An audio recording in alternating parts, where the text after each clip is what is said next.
Welcome to a brand new episode of Sequel Rights, the podcast where we take a look at the franchises that make you go, they made how many of those? And we give each and every sequel a fair trial. My name is Justin Camps, and I'm here with Elizabeth Helly and Tyler Hymanson. And we are here talking Scream 3. Third time's the charm, right? Third time's the charm. That's what they say. The E should have been at 3, like Mathregan. Yeah, they messed up. Mathregan. We are excited to be here today, and we are also welcoming a special guest. Filmmaker Emma Higgins is here with us. Thank you for having me. Thanks for being here. Yeah. First guest of 2023. That's true. That's true. Yeah. Yeah. Yeah, we always love having extra people to make things more fun on the podcast. For our Hollywood-centric episode, Scream 3. That's true. Yeah. Yeah, when you We drove have here. an industry insider to talk about this movie. Yeah, when you drove here, did you use the downtown Hollywood exit off the freeway? I sure 'Cause did. That was my favorite. I did think that too. I had to use my car phone and my cell phone. Oh, Wow. Technology.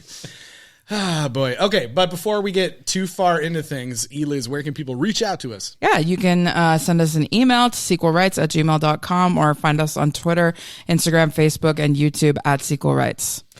And you can rate and review wherever you're listening in your podcatcher, which is the thing that I heard on a different podcast. That was like, that's a phrase that I like.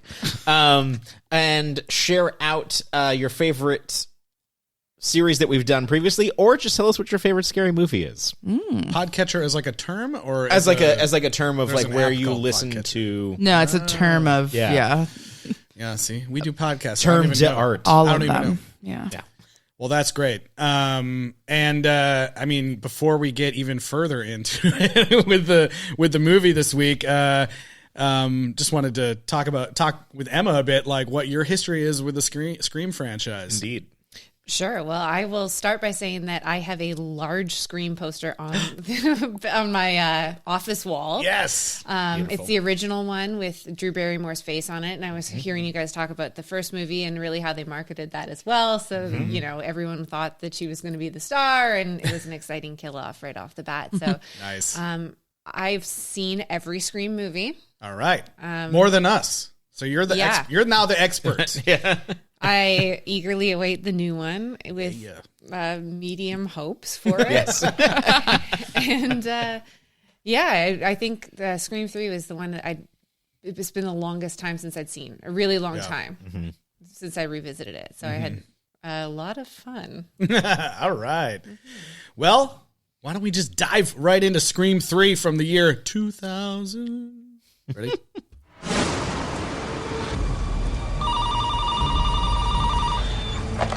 California Women's Crisis Counseling. My name is Laura. How can I help you? Laura, I do have a crisis. I've killed someone, Laura. Are you listening to me? Huh? Who is this? Just one question. Do you think it's over, Sydney? Do you? Whoever it is now taking credit for Maureen Prescott's murder. But we know who killed Maureen Prescott. Billy Loomis and Stu Monker. I mean, they even told Sydney how they did it. Maybe there is a third killer. Guys, this was about Cotton, and we are not in any danger. We are not in any danger, says Candy, page 15. Who the fuck is this? Somebody who killed to know where Sydney Prescott is. Wow. All that was right. long. Yeah, intense. There was other trailers that didn't work as well. It was like there's no dialogue or anything. So I was like, God, Yeah, it's just like, like dramatic music. yeah, exactly, pretty much. Emma, I just have one question for you. What do you know about trilogies?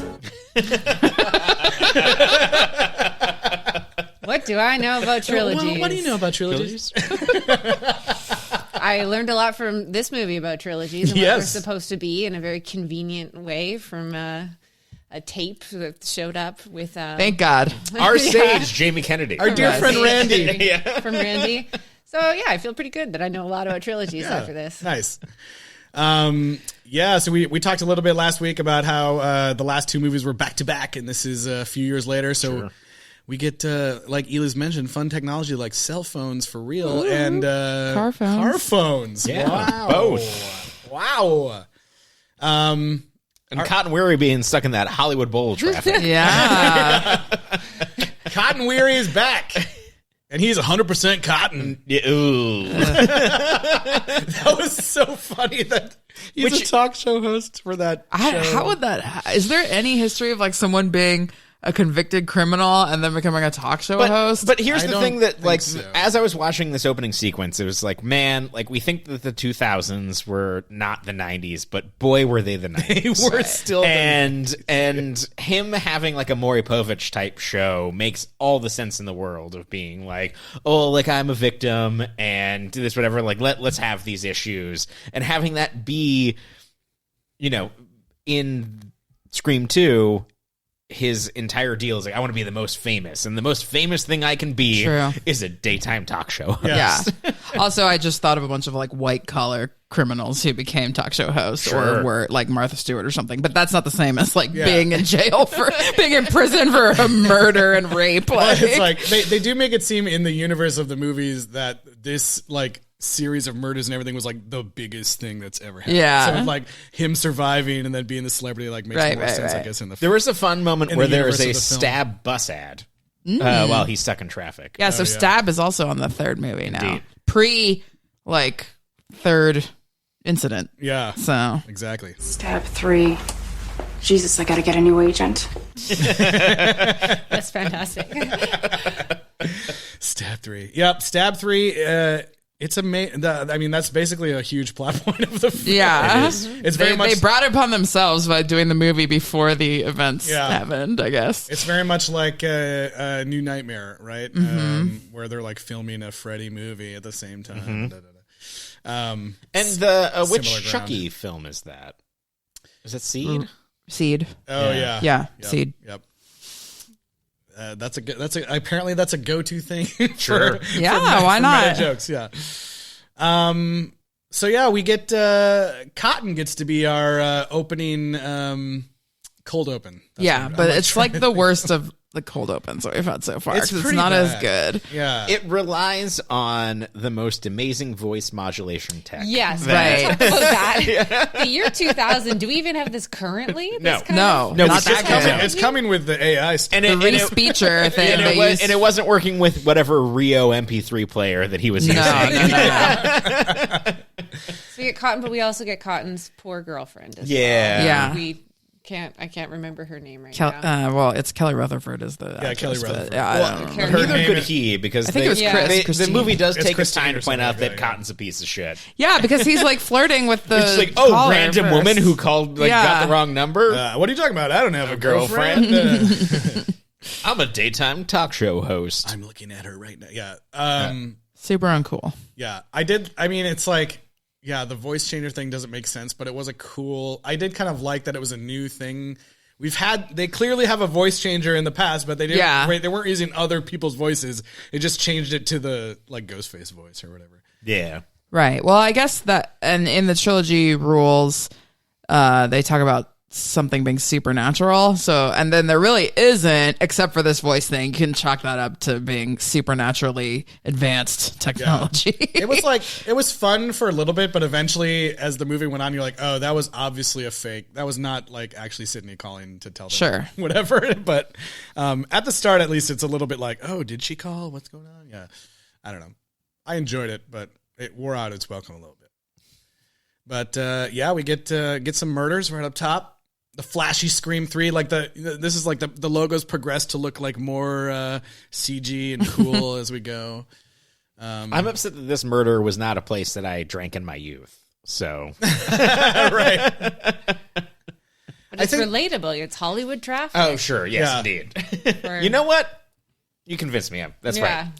I do think like immediately from, you talked about how the opening was not as good. Like I think you can immediately tell, one of the big things about this movie is that it had to go through lots of changes. Last week we talked about when Columbine was or whatever, because they talk about violence in movies in the second film as well.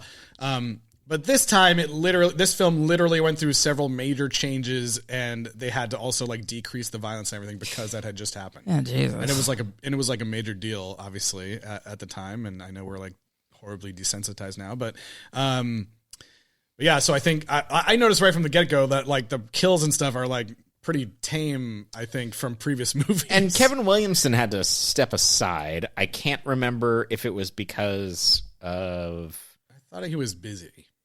With his, I was like, was it Dawson's Creek or Seventh Heaven? I'm confused now. Well, he's still producing. Yeah, he's still there, but it's a different screenwriter. Yeah. And there is a lot of rewrites to this movie.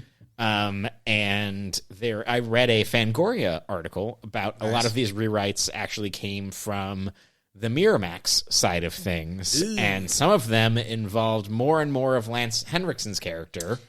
Oh boy. For those reasons, which we can get into further as we get into the plot of the movie. They wanted more. No, the writer, out of frustration, like put in more and more Harvey Weinstein. Like, I had a lot of questions about. Can we talk about it right now? Let's do it. Yeah, there's a Fangoria article that came out right before Scream 5. And talked about how there were several rewrites to make Lance Henriksen's character more and more vile because of the meddling of Harvey Weinstein in the script rewrites of this movie. What were you wondering, Emma? Harvey approved these things too because it's unbelievable. Right. You want to talk about meta? Yeah, it's crazy. This film is produced by Harvey Weinstein, and there is a character who is Weinstein, who's this absolute creep who has it. It's like a sexual assault gang situation of the mother. And they're like, you ruined her life. Like you, like they. And he's like, it was just the directly. 70s, and that's like totally cool. And he's just the amount of self-awareness that man had to have lacked to be like, great, like awesome, like yep, it was just old Hollywood. Just like psychopathic levels of like, I don't understand that. But apparently, like he was meddling with the movie, and so the screenwriter just put more and more of that storyline. And Harvey was like, yes. like I don't. Yeah, he was just like, I don't. It's that hubris. If you just think you're never gonna get caught, you're like, yeah, why not? Who's gonna believe? Watching that plot line play out, and then understanding that the man behind it was the biggest monster in Hollywood. Yeah. Is surreal. It's insane. Like it almost makes it like I think that most people feel like this is the worst movie in the franchise. I think that's not. I haven't seen that. I don't know. I haven't seen the rest. We can talk about that later on. Yep. But like that element of it, it's like it's kind of badass about how much they've been able to sneak that in. And I mean, not even sneak it in, but yeah, like he must have. The cognitive dissonance is on a different level. It's fucking insane. It is also, too, I think it's weird to look back on now because at the time, I think that it was kind of this accepted cultural thing, too, that we didn't necessarily... Oh, Hollywood's not like that anymore. Yeah, but we were just like, that just happens. It's the old cliche where the girl goes to Hollywood and she gets eaten up and whatever, and there's a creep producer, and it wasn't like a... I don't know. It was almost like it's weird tonally. Like I had a lot of trouble with it. Well, there's a lot of like other jokes about it too from like the current day quote characters of like Parker Posey and Jenny McCarthy joking around about sleeping with the director or the producer or whoever. And even the girl who plays Sydney, like right before she dies, like I didn't sleep with that creep. Yeah. Like, it's like I was like every actress in the film has something where they say they sleep, which is shockingly Emily Mortimer. I know. Yeah. Yeah, it is played as a joke in the movie, which is like, But, which goes to what was it 23 years ago, I guess. Yeah, well, and I mean, there's like this example of Maureen in the 70s who, got assaulted and like, chewed up by the industry and then exits. But then there's these women of the 2000s and 90s that are much more like owning it and like considering it more of like a business transaction. Yeah, I did it. Yeah, which. I don't know. Like, I don't know how to even judge that, but like, of what's option is more self-actualized, I guess. It's all bad. It's all bad. The message it put out at that time bad. was. It's just it's just really wild to watch it now after all of this stuff. Yeah, and I guess it would be kind of like if it had just been Parker Posey or only Jenny McCarthy or just one of them instead of all three of them doing it, then you could laugh it off more as like, okay, that's this one person who doesn't give a crap and so haha. But the fact that it was all three of them is kind of alarming. Well, it is alarming. It's very alarming. Yeah. there's a lot of alarms that should be going on. Yep.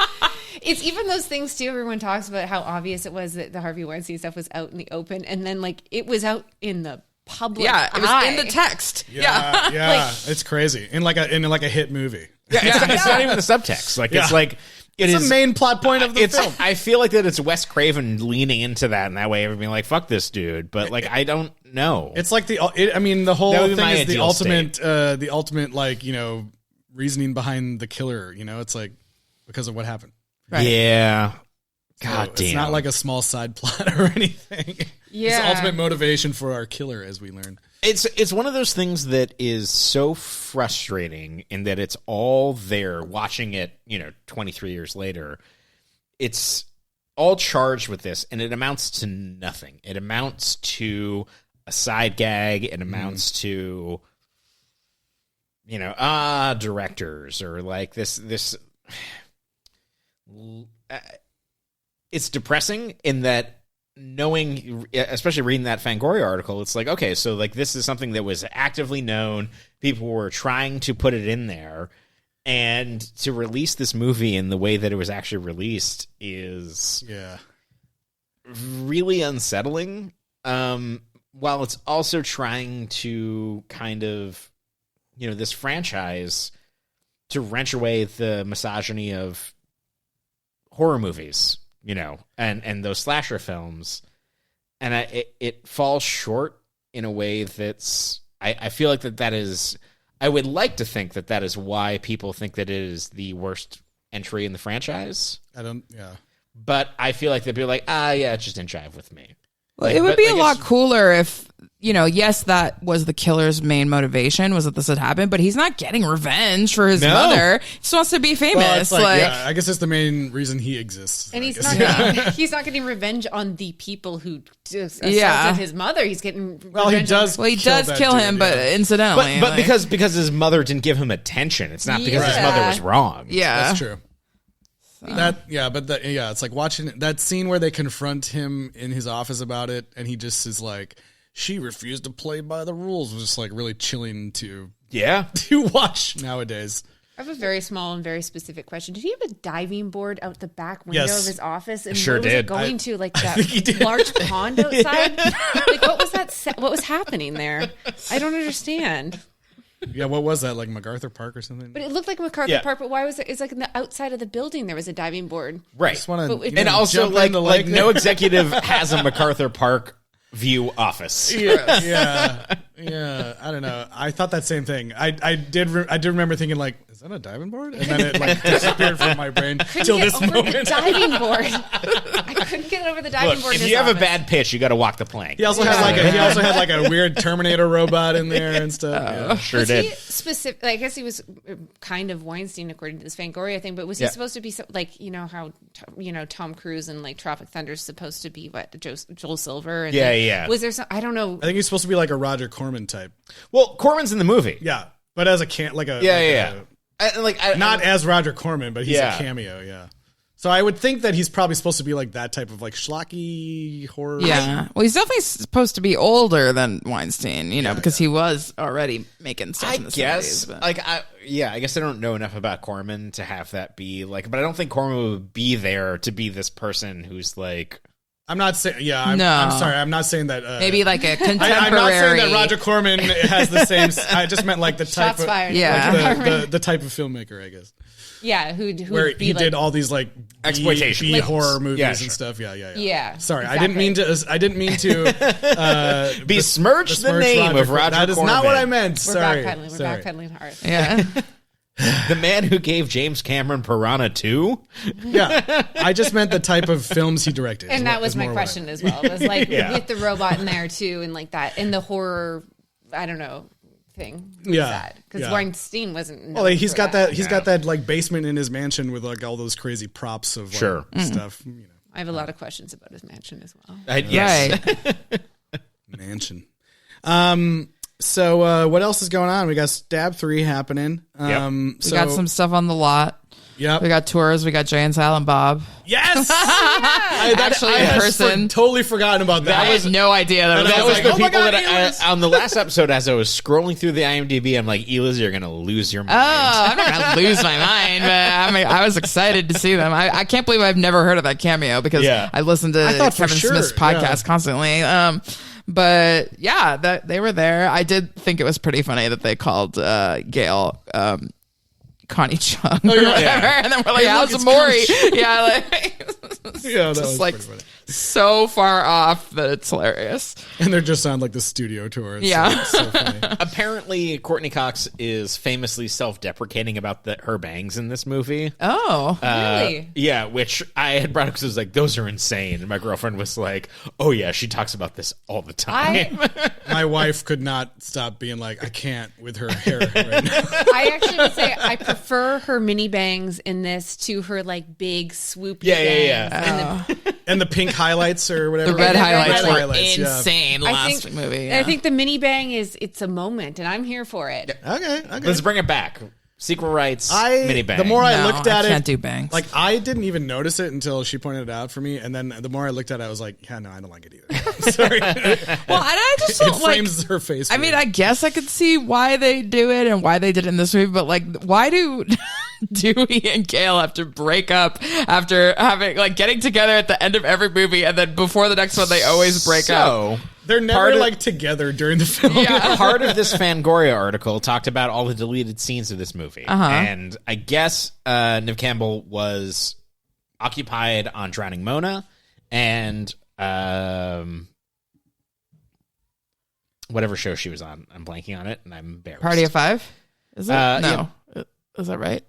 Yeah, you're nodding. That's not. Yeah. That's not. That's great podcasting. I'm nodding which that I which can is still why be she's mostly separate from this. And what the original cut of the movie had it be Courtney Cox and David Arquette because of their actual marriage at the time. Yeah, they were the main characters of this movie, and then it okay. was re-edited and cut down and made it seem like they hated each other for the entire movie. And then their escape together was apparently longer, and it was more character development on their side and made them kind of pivoting away from her and making it more about them. That didn't work because there was also a 2 hour and 20-minute movie. Yeah. That sounds more interesting to me than what we end up seeing. I do think it's funny that he dated the actress that plays her. That was I thought yes. And Parker Posey was very Parker funny, Posey but, is the best part of this movie. I was going to say she's a necessary part of it. I want to watch Parker Posey just shadow somebody else in a movie, just CG her in any movie. Ben-Hur, don't care. Oh my God. I would just it is so fun. Just watching her in every frame of this movie is incredible. It was funny that, when stuff starts going down, she lays out this plan that look, if the killer is trying to kill you, then I can just stay close to you and it'll kill you and I can get away. And so there's all these times where they're together running around and you see her trying to grab her hand don't get too far away from me. I'm trying to follow you. If you want a masterclass in physical comedy, just watch Parker Posey as her and Courtney Cox are running through the mansion and she's just scoping out every room as they're running through. It is incredible. It's delightfully so fucking funny. It's a delightfully manic performance. Yes, it is. I also feel like that character on the page could have been totally different. I think she was actually written to probably be a lot more hateable in the sense that I think you're supposed to be rooting for Gail Weathers, but I'm not team Gail. She's not at all awful. And I think that Parker Posey does so much with it that you're I don't care that you're I'm here for you. She's going for it. I think Dewey should wind up with you. Yes. You're a scene better. Yes. I did like when Gail was like, I swear on my Pulitzer that I haven't won yet. So we could all, visualize. We could swear on our, I don't know, Webby that we don't have or something. Yeah, What's totally. a podcast award? Podcasty? I have no idea. I did really enjoy that there were kind of two sets of all of the cast ready to be murdered. Yeah. In fun ways. I will say, we talk about how we've seen these movies in the past. I feel like Emma, this one also, I feel like I saw maybe when it came out or somewhere close to when it came out. And do not recall seeing it again after that until now. Sure. But when I was watching it, I was like, there's one thing that I remember laughing about so hard with my friends afterwards, and it is the death of the actor Tom, or whatever his name is, who plays Dewey. Sure. Afterwards, I was like, I remember laughing about how funny that was for a long time after this movie came out. I feel like you have to assume that people are smokers for that to work. Yeah. I mean, I think we laughed because it was stupid, and then like, not that it was a great death, but just the way that he just totally blows up, and it looks like so like you can slow it down. You couldn't slow it down back then as easily, but I remember just being like, man, it really looks like his body goes, all over the place. And just the way that it plays out is so stupid. I have to ask, were you working at the theater at this time? Yeah, I would have been. All right. There were a lot of deaths. How I got in. They were not more bloody. Like, they did not follow the rules of that. But I felt like there were quite a few. Yeah. Because he had to kill off the whole new cast of the movie. Sure. I think they were trying with that explosion to make it. Yeah, that's right. True. Trilogy. The fact that it was a fax machine that did him in. I gotta know. He's gotta know these pages. Oh my God, that was so funny. I mean, that's the dream. If you're writing a screenplay, that's why you want actors willing to die to read the next page. And that's why I have a deep-seated non-trust of fax machines. Like they're useless and they get you killed. I don't know how you exist. I know. Kid equal really NFT. Yeah. People still ask for faxes sometimes. But. Who? People? Who are you working? Name Old names. People. Name names. I'm not calling people out. We got to use it every once in a while. Another person in this movie is uncle of The Bachelor, Zach Shawcross, is Patrick Warburton. Oh, yes. In this movie. Okay, yes. I was like, huh? Yeah. It's The Bachelor's uncle. That's what he's famous for, right? Yeah. No, not being the guy who tells you to wear your seatbelt on soaring over California. Or Putty, or The Tick. A million, Brock Sampson. A million voice acting parts. The security droid at Star Tours. That's what I know him how from. dare you. I don't know what you guys How were talking dare you. about. Yes, I mean, like the last film, this is another like amazingly stacked cast. Mm-hmm. Sure, it's insane. Where like you said, you've got Emily Mortimer playing like this random part where she's just like, I'm a airhead the whole time or whatever. Mm-hmm. Jenny McCarthy. Jenny McCarthy's really good in this too. She is. Yeah, Scott Foley. Who's what's the actor's name? Who's Putty on Seinfeld? Yeah, Patrick Warburton. That's who we were just joking about. Yeah. Because I only know him from Disney. Patrick Dempsey is in this. Oh my gosh! Or McSteamy? Yeah. So we saw him in Meatballs 3. He's not on the show anymore. So he's in Scream 3 and Meatballs 3. So he's a trilogy guy. Oh. He's a trilogy guy. Yeah. I forgot about Meatballs 3. Meatballs 3 is one of the biggest travesties we've ever watched. Okay, Is that the alien one? No, the alien one's good. It's the dead porn star ghost. The no means yes one. That's okay? Right. Yeah. I'm sorry. Don't watch Meatballs 3. I'm so sorry I asked. Yeah. Is the Transformers movie that he's in also the third one? Ooh, I don't know. Might be. I was like, I'm going to try to look that up while you guys Okay. He's had a real career. He loves threes. He loves threes. So I did honestly. Okay, so we can talk about who did I think was the He killer. is in the third one. He's the third Transformer. Oh my god, something's going on, you guys. They're like third movie. Who can we get? Who's around? Dempsey. Dempsey's our boy. Sometimes I've known him to spell his name with a 3 in the Demps 3. Yeah. I've seen him write it that way sometimes. So yeah, I have never seen this, so I did not know who the killer was. How did it play out for you? Were you able to figure it out? I really was kind of hoping, and if I had thought about it more, this made no sense. But I thought it was really weird that Warburton mentioned Dewey's sister. Because we have not had any recognition or mention that was his sister who died brutally and her best friend. No one has talked about that at all for 1.5 movies. And so when he mentioned that, I was like, that is so weird that he brought that up again. So I was like, maybe it's her. Like it should probably be a woman this time, right? But then I was like, obviously she wouldn't come back if because of Weinstein. But yeah, so I thought that for a minute, and then after that, I really did kind of think maybe that it was Dempsey, and I thought that Dempsey was either her brother or her twin. Well, they have that whole something. thing about like the person who stole the file, and Dempsey has the it's file. a total red herring, They're and definitely I playing get him it. up, Yeah, So but a I thought it lot was him. pointing to him. I was like, Yeah. he must be like her brother or something, you know. But then obviously it was the other guy. But Also, I grew up in Hollywood. yeah, you can't trust any cop who looks that hot. No, right? Yeah. It's not right. No, not at all. Immediately no.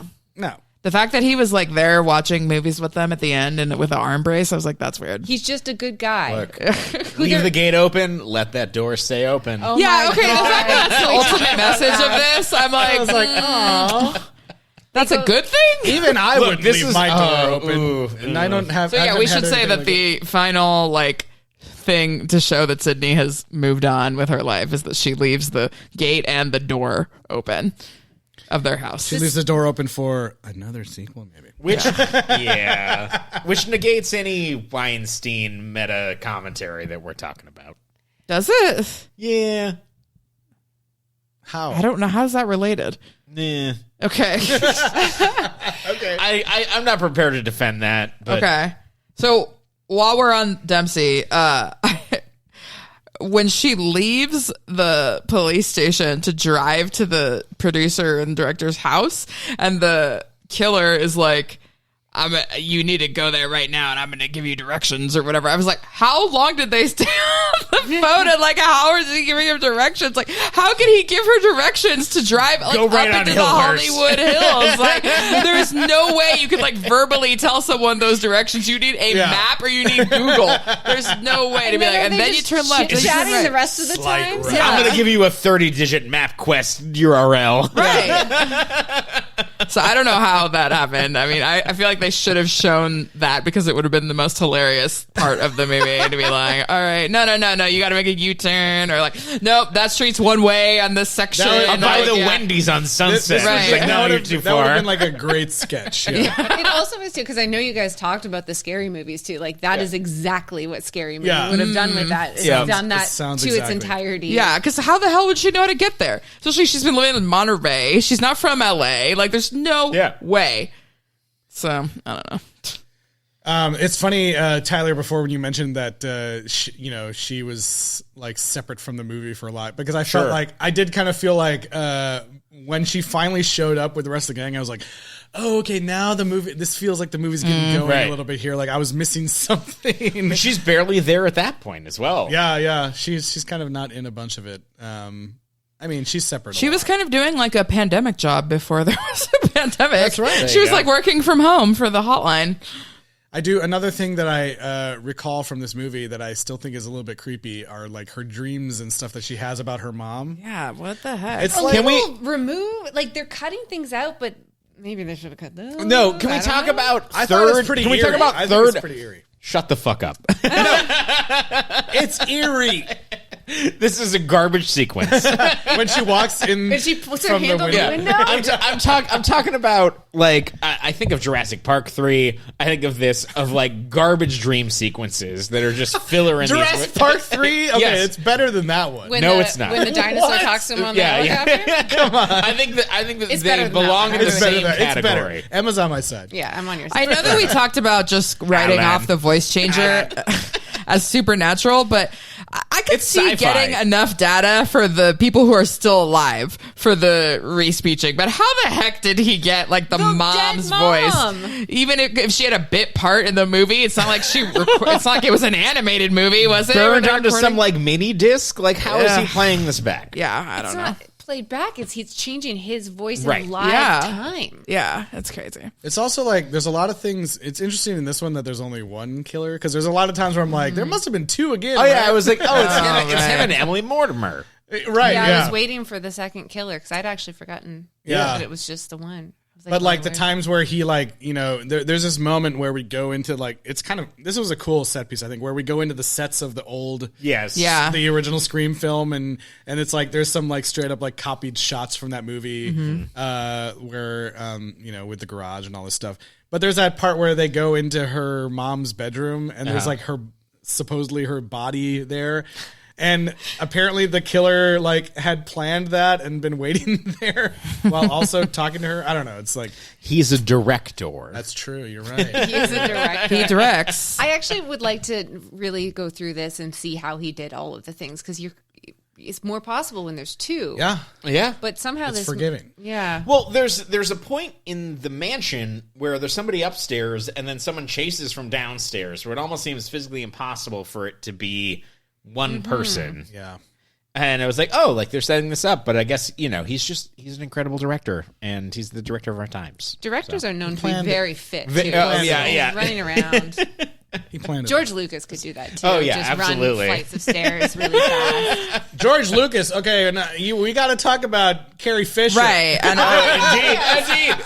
Beautiful segue. Another. Beautiful Speaking of George segue. Lucas, She was so good in this scene. Like, This is amazing. yeah. She's there playing an actress who looks like Carrie Fisher. Yeah, if you want to go back and talk about the carnage of old Hollywood, then you get Carrie Fisher to sit down in a basement and tell you about it. right. Oh my gosh. Well, and I know like this is like her cameo era or whatever, because she did like the Jay and Silent Bob one around this time too, and Kevin Smith always tells a story about how he paid her in like an antique wardrobe, because she was like, oh, I don't want money, just buy this like chest of drawers that I want from this antique shop or whatever. Oh my God. So yeah, I don't know. But I love she's having fun with it. Yeah. I She's genuinely delightful. felt like she's just doing what she wanted to do at that time. Yeah. And being like the and, librarian and telling them, what went down. And there's yet another sleeping with a director joke. Yeah, that's true. But it did, while we're on Star Wars stuff, the I'm a director, I direct did remind me of this is a rebellion, I rebel, famously cut line from Rogue One. Right. Because that's how my brain works, sadly. Yeah. What else? What was, were there any kills? Were there any kills that were a particular favorite of anybody's? I would say that the killer's kill was one of the most ridiculous one at the very end, if we can talk about that one. Yes. Where he gets shot a million times. It's so over the top. It's The head! She's like, what, Dewey? I can't hear you over the Rackus gunfire. It's just absolutely insane level of comedy in that moment too. Indeed. I did think it really was funny leading up to that when Sydney and the director guy were fighting, and they put in so much ADR of Courtney Cox and David Arquette running around going, Sydney, and like banging on the thing. It's like they just Something's put happening. in so many clips so Let's go that you around. could be reminded that they were like still out there or something. I was like, I don't know if this is necessary. Like, if they're going to take this long to get into the secret room, you don't need to put that many like vocals in. It's but like, oh and well. they have like a serious like brawl. They're like, they're like punching. Yeah. It's not like, someone's getting stabbed a few And times. also, like, It's it a was real completely fight. useless that they were yelling because she never responded and said, I'm in here! Like, it's a secret door! So it was completely useless. So I feel like that the opening sequence with Cotton's girlfriend feeling that, like, oh, like, he's the one who's actually trying to assault me. Right. There's a Brandon Cronenberg script out there of, like, AI making it so that, like, we can't trust our loved ones type of thing. That's actually really interesting. Yeah.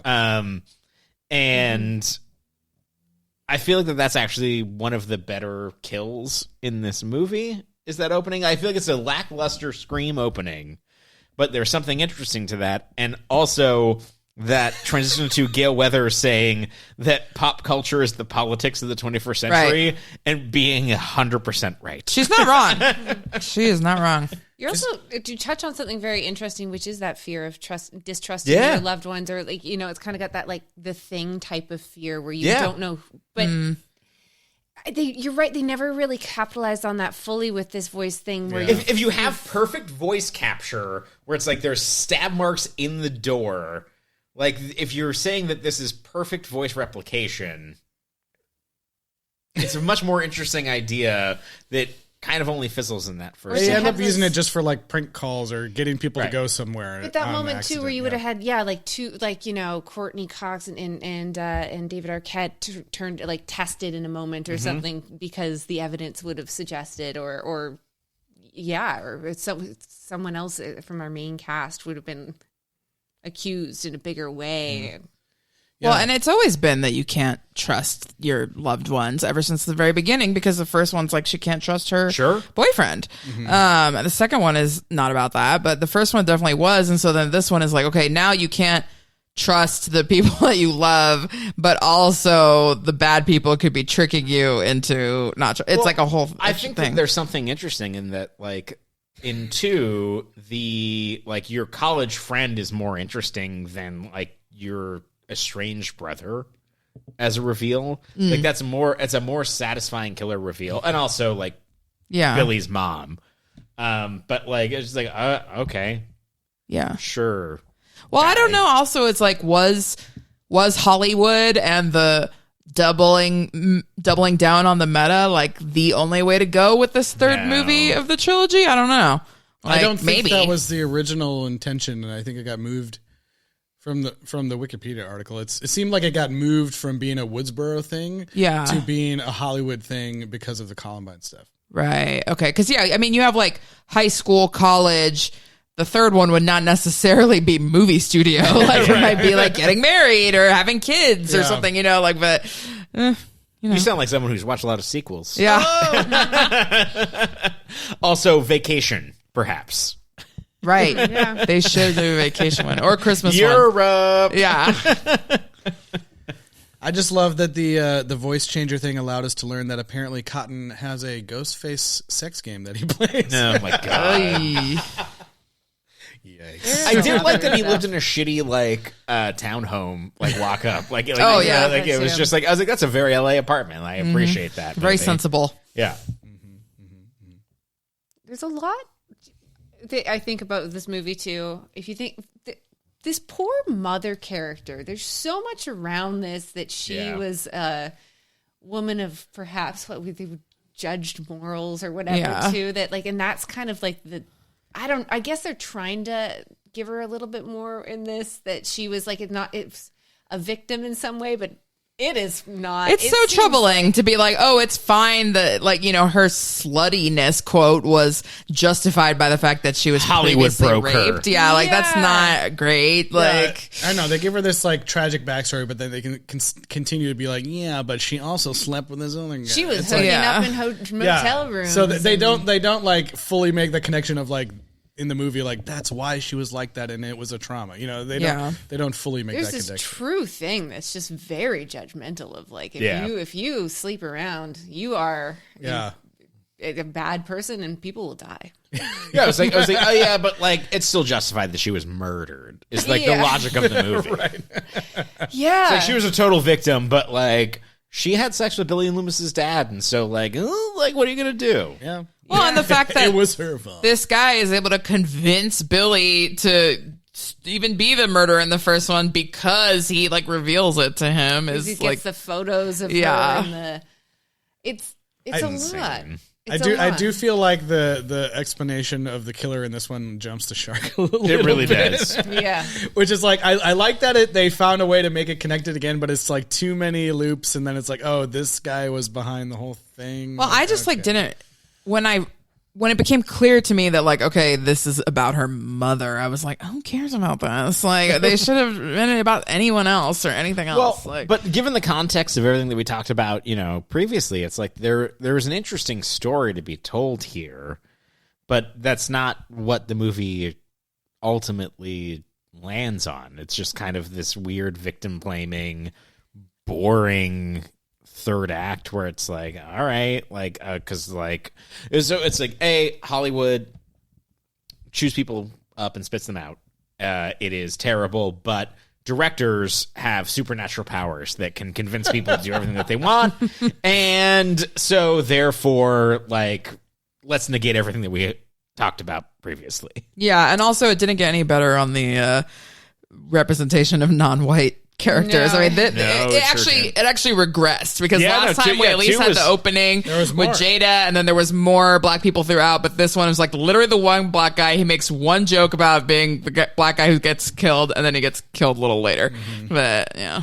the Scooby-Doo nonsense inside this mansion. And people being like, let's go, like, I'll go find them. It's like, get the fuck out. You know better at this point. Well, and then, it's like, with the Parker Posey death, too, he kind of repeats the, like, sound booth thing, yeah. Yeah. But, like, in the other direction. Although, like, that double mirror bedroom situation is just the grossest fucking thing. Crazy. Yeah. It's a very good visual, but the fact that it was like the same kind of like someone can't hear me while I'm screaming. Yeah. But just the idea of having a bedroom that big with that big of a double mirrored chamber is like, how many people did you need to have in either side of these mirrors? Also, like, it's huge. Also, the insane thing about that, he has like the remote, like, he has like the Matt Lauer door. Oh, God. Like the remote lock where it's just like, how much of this was just open secrets at this point?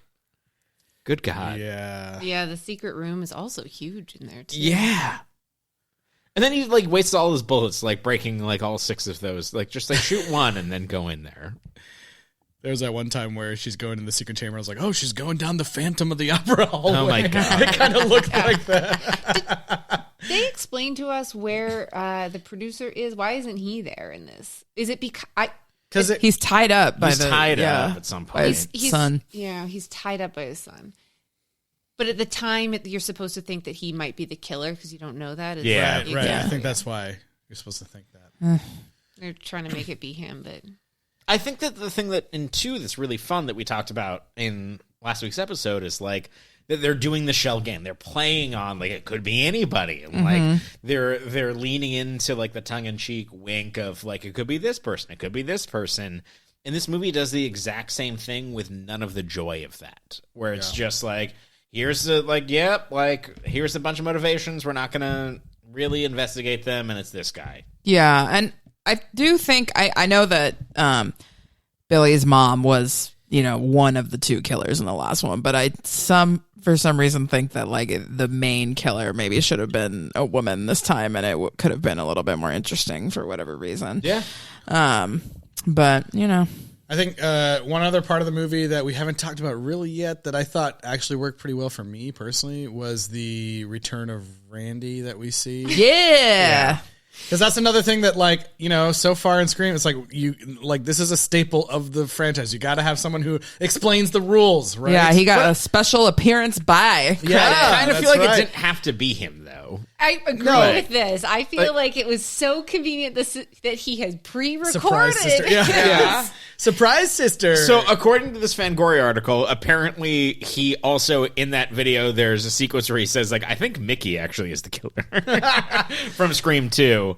It's just funny because there's a point earlier on when we're first meeting the actors in Stab 3, and they're just like, oh, well, everyone's just mad because they killed Randy in Stab 2 or whatever. And so that, maybe that was like a real life. I don't know what the feeling was around Scream 2 when it first came out, but maybe that was a real life reaction. And so then that's well, why it definitely is right now because Kevin Williamson and all sorts of people have been out giving interviews like right now that they shouldn't have killed Randy in Scream 2. Well, maybe that was his third sequel rule that he got cut off. But I also feel like if you're gonna throw David Arquette into the Hollywood world, and he's thinking about it in that way, you have a character that can deliver that same information. Well, I just thought I liked it because.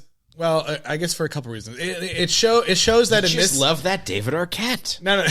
No, we love Jamie Kennedy. Jamie Kennedy. I was just going to say, it's interesting because it shows that in this movie, there's not really a single person that gets killed that you care about at all. Sure. And so that kind of shows that, these characters are all really throwaway and nothing actually happens to the main cast or whatever. But the fact that last movie, Randy is someone who was obviously a fan favorite from the original. He has that, iconic moment. And then he's, people love him in the second one. I thought it worked really well to have this kind of touching, because it gets a little bit emotional when he's sure. And it's funny that he was smart enough with all of the tropes of movies to have filmed this. It makes sense that he would go and film this thing because he knows all the tropes about stuff. And I just thought it worked really well. It's one of the things for me that works better in the movie than a lot of the others. It's shocking that we still care about this guy. Yeah, and exactly. I think they kind of tried to do the same thing with like Liev Schreiber and being like, "Hey, we're gonna kill Cotton," but it was like, no, we didn't care about Cotton because the first one he was literally in it for like 2 seconds, and then like in the second one he was a jerk, and then okay, now he's dead. Then that's whatever. what I mean. Like, there's no. It's the one moment in the movie where I feel like there's like a hint of like something that can make you have. Of like emotions that would bring like a stronger, which often brings stronger connections to films, and so that's the only part. Everyone else, there's nothing else that happens in the movie where you feel any sort of connection to these characters. Like I don't even care. Parker Posey, I do care. Yeah, that would be probably the closest I'd say, just because she's true. But she's also like not a great person either, so it's kind of like. Yeah. She's like using Dewey. But she cares about this role more than anything I've ever cared about in my life. Yeah. So That's true. Yeah, I don't know. Yeah, you're not wrong. I enjoyed it, that moment.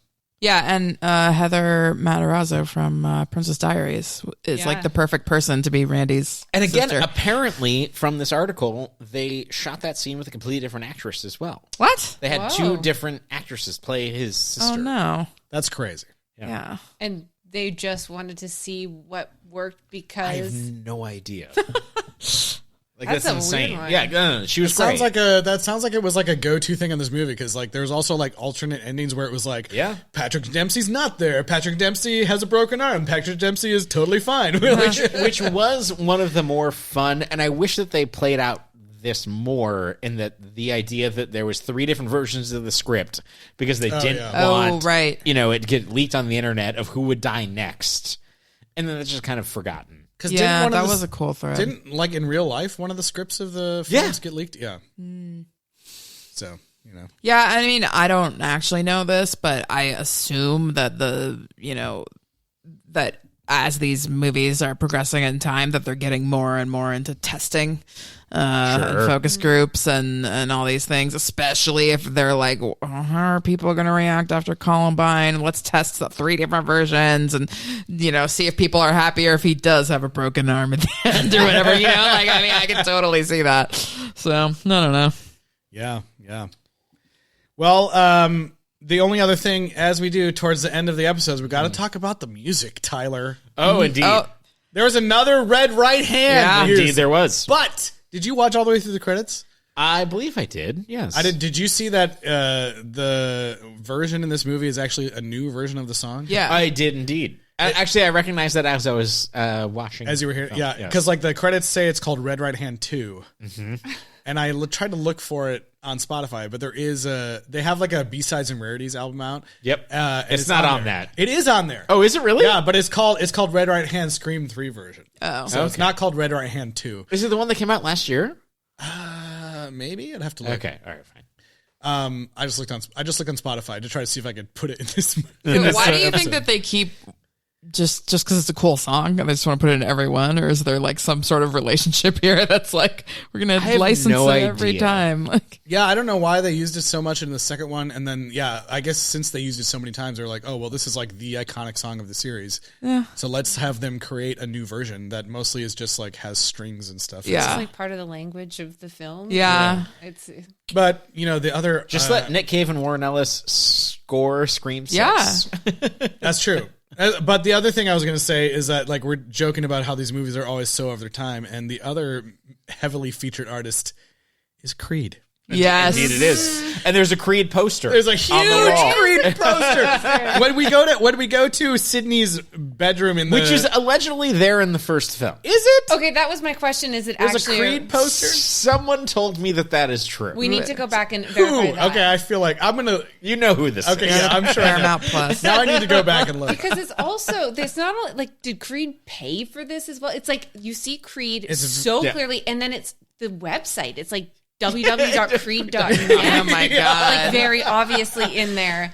And it's boy, were we in the year 2000? Yeah, right. Exactly. That's what I'm saying. Like, the last movie we had a prominent Dave Matthews Band thing, and then we were 97.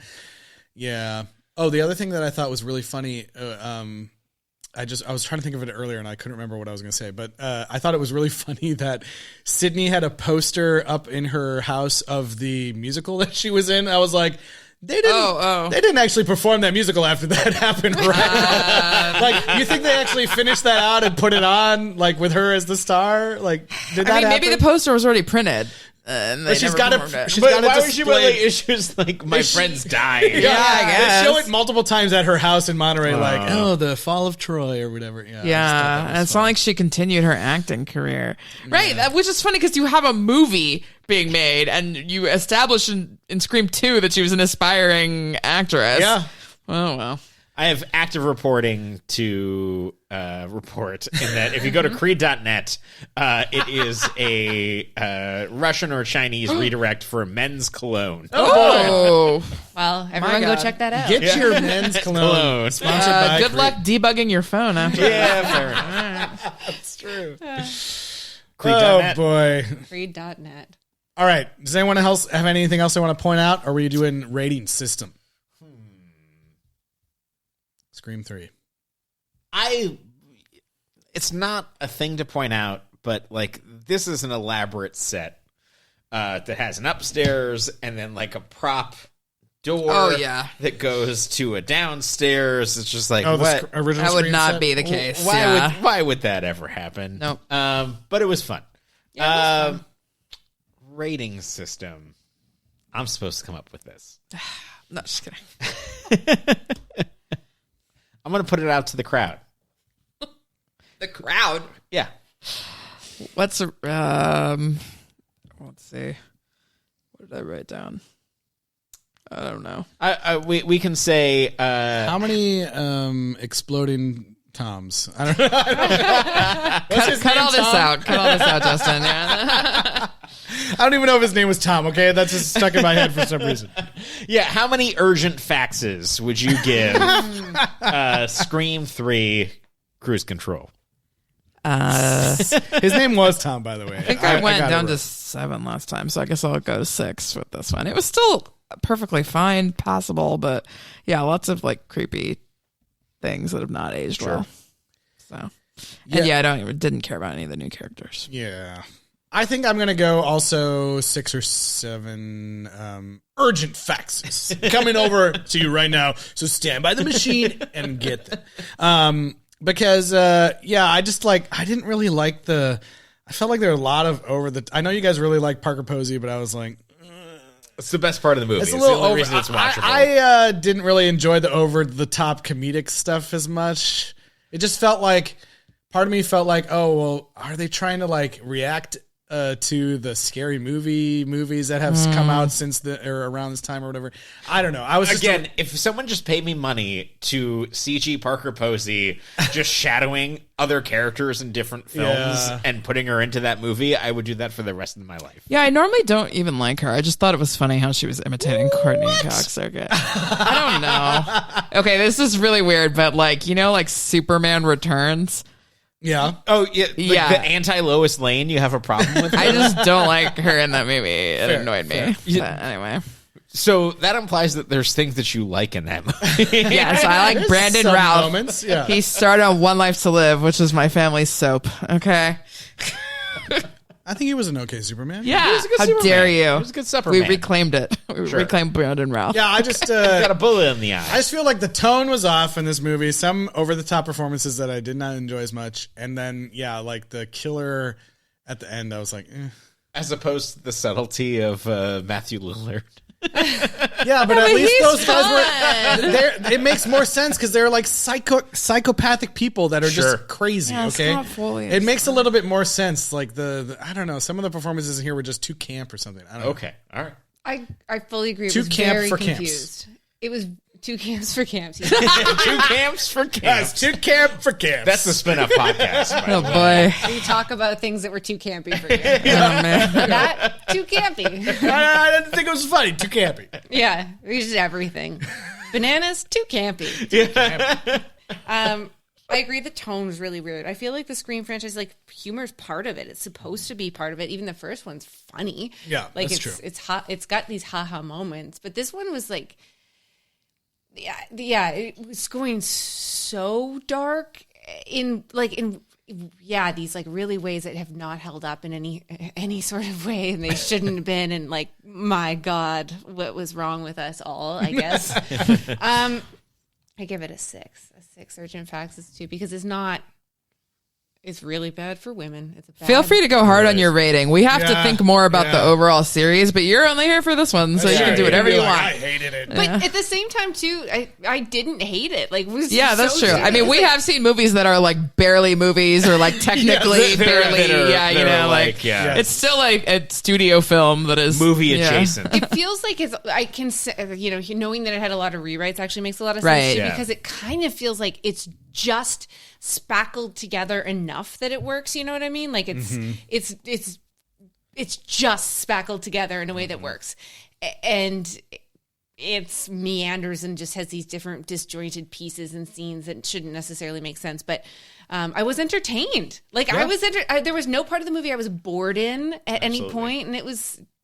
I had some laughs and some stupid things, and I didn't have any scares, but it's it's cool. I was okay, so it gets a 6. I'm going to give it 7 urgent faxes because the only movie that I was watching was Parker Posey just running through it and having a grand old time. We're going to send her this episode so, so she knows about It's such a joy to watch her just up on Courtney Cox's ass the entire time of just it's one of the funniest things I've ever seen. It is a different movie. But I didn't watch that movie. I loved it. I loved it dearly. It's a terrible Scream movie. And I think that the reveal of the killer and everything that it was trying to perhaps deal with and where it ends up makes it even more heinous. So I feel like on a moral ground, I would give it like a 3 urgent faxes. But I enjoyed myself while watching it. Okay.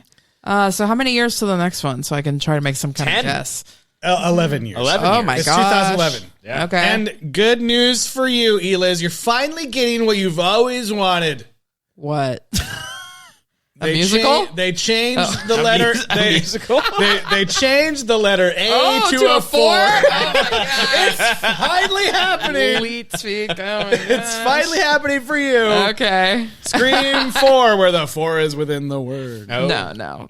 What I've always wanted is every movie to be made into a musical. That's true, But that's true. yes, the numbers are a good start. So as there's a ton of talk about how this is the concluding chapter, and even like that one trailer I told you about that I couldn't use because it was mostly just text on the screen was all about how this is the finale or whatever. But yeah, 11 years later we get Scream 4, also directed by Wes Craven. Whoa. Okay, I'm gonna just last guess because I have no idea. Yeah. I'm gonna say no Nev Campbell anymore, especially because we spent half of this movie. Ask is, what are your predictions? Yeah, we spent half of this movie being like, "Where's Sydney? Bring Sydney," or whatever, you know. So I'm like, okay, I want to say she completely exits, and I think maybe like David Arquette is still there, and Courtney Cox is there, but only like a teeny tiny bit. That's my guess. I don't know. I can't Could be completely make any wrong. guesses because I've Don't seen tell it. me. I know things. I have not seen this movie, but I know things about this movie, and I will not say things. Well, ideally, Jay and Silent Bob come back. So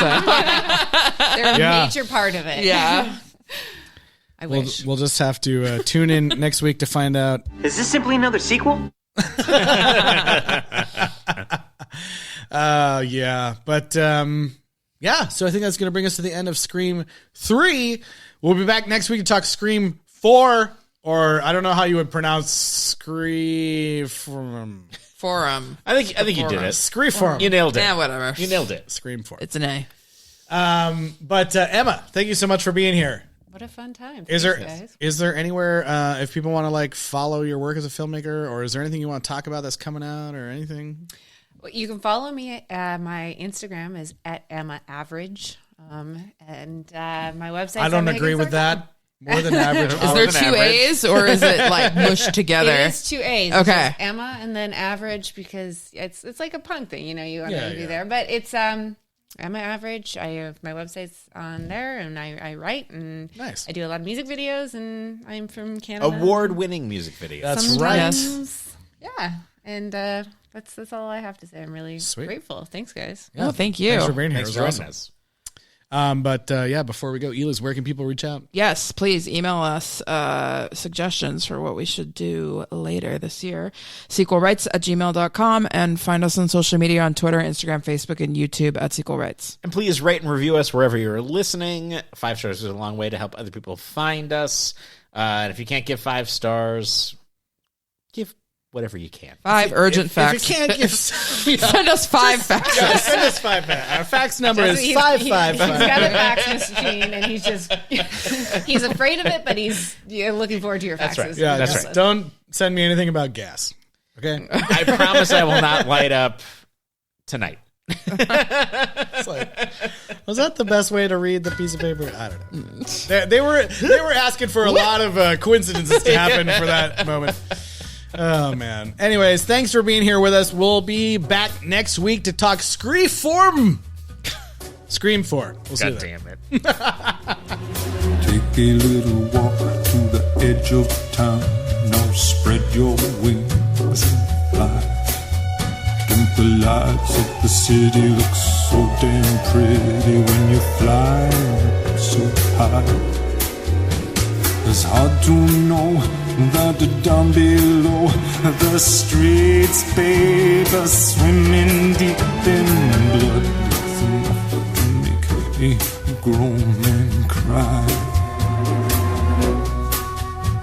You really wanna know what's wrong with this lady? Just scratching your head.